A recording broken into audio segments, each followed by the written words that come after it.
When I hear what we call music, it seems to me that someone is talking, and talking about his feelings or about his ideas of relationships.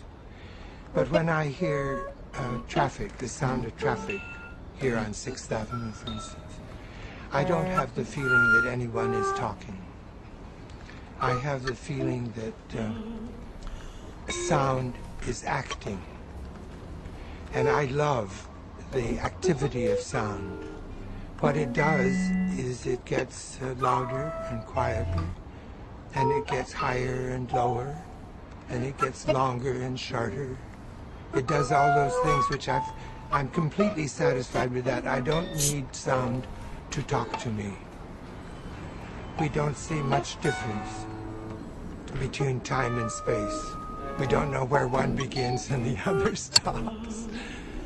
So that most of the arts we think of as being in time, and most of the arts we think of as being in space. Marcel Duchamp, for instance, began thinking of thinking of music as being not a time art, but a space art.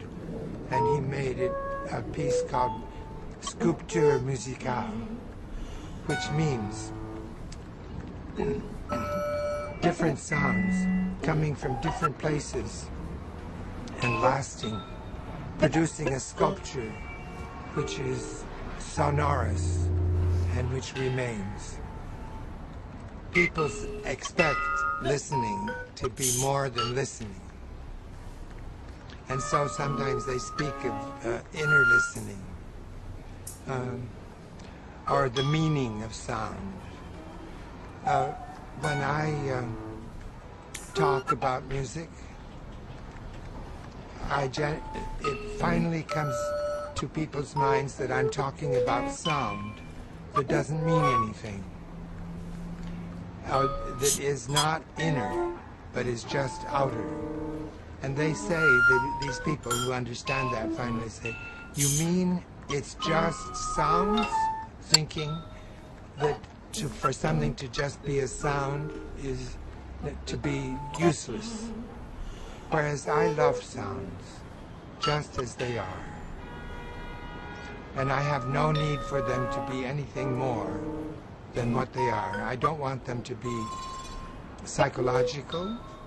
I don't want a sound to pretend that it's a bucket, or that it's a president, or that it's in love with another sound. I just want it to be a sound.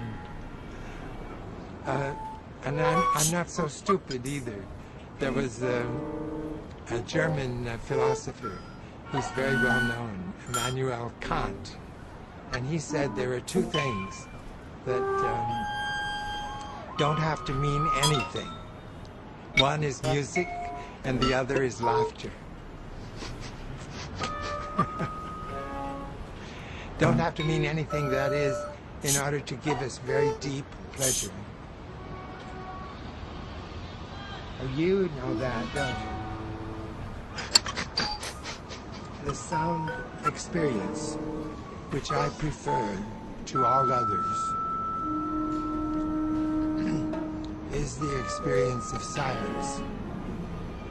And the silence almost everywhere in the world now is traffic. If you listen to Beethoven or to Mozart, you see that they're always the same. But if you listen to traffic, you see it's always different.